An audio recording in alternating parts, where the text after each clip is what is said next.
Roman is not the only one back on the show tomorrow night. Brock Lesnar is back as well, this time without Paul Heyman.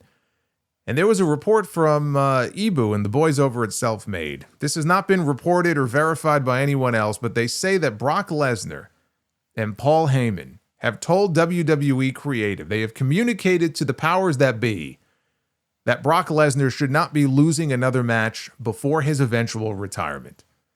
With no word on when that retirement might be. Just because they're running SummerSlam in Minnesota this year does not mean that Brock Lesnar is definitely retiring at SummerSlam. That was something that John Cena said last year, that he didn't mention SummerSlam, but he mentioned that he thought Brock might be riding off into the sunset in Minnesota. But that's never been confirmed. That was an offhand comment by Cena. It was very kind of like thrown out there, and nothing was ever mentioned about that again. I don't know. I mean, where there's money to be made, Brock Lesnar will be there to make it. I don't see him dipping out just yet.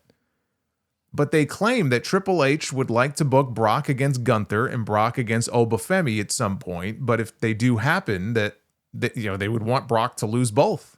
So this has created a dilemma now for WWE. Now, let's take this report at face value, all right, and say it's true. Brock Lesnar does not run WWE. If Brock Lesnar is not willing to do business for the 5 matches he might have this year, right, say they want him to lose 1 or 2 of them, then you can show him the door if he doesn't want to do that. He's not as important to them as he used to be. I'm not saying he isn't important or he can't be important, but this is not the Brock Lesnar of 2012 anymore, okay? This is not the Brock Lesnar even of 2022 anymore. Unless he has creative control written into his contract, in which case they get exactly what they deserve, right? Unless he does, he is in no position to dictate that. Like, enough.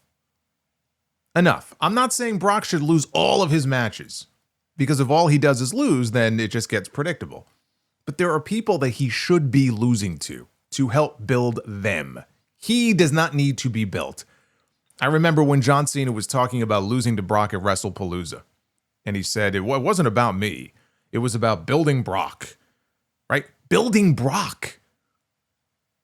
Like, I get the idea of what he's saying from the perspective of, I'm out the door. So if you have a big match for Brock that you want to build to, then Brock should win. Brock should beat me. But just hearing those words, like it's about building Brock, like in 2026, it just sounds so ridiculously absurd.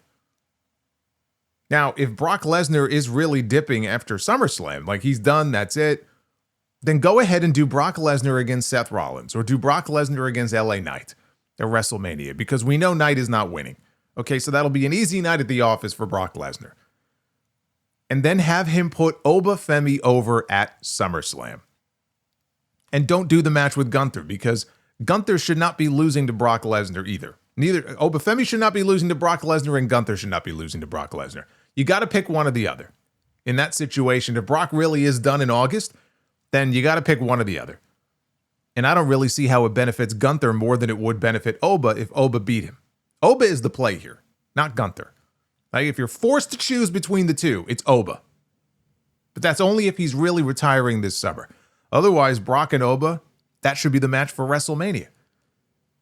You know, they may do the match at WrestleMania and have Brock win and then run it back at SummerSlam with Oba getting his win back. I could see that too.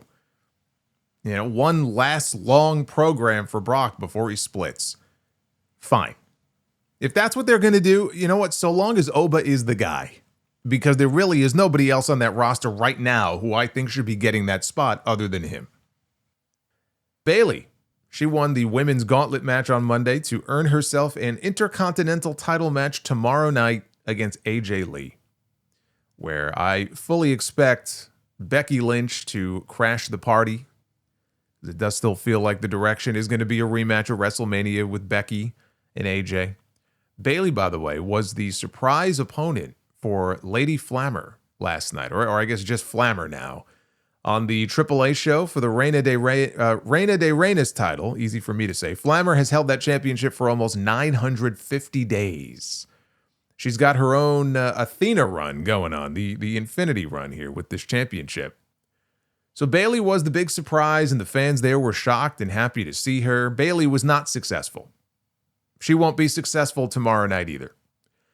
But if I had a beverage in my hand when he said this, I would have done one of those TV spit takes.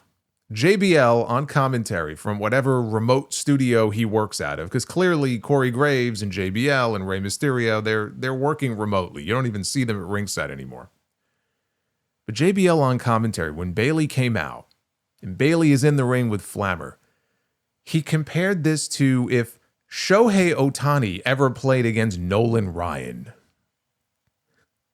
I like Bayley and all, but she's no Shohei Ohtani. And JBL is no John Madden when it comes to the analogies. Holy shit. I couldn't believe my ears.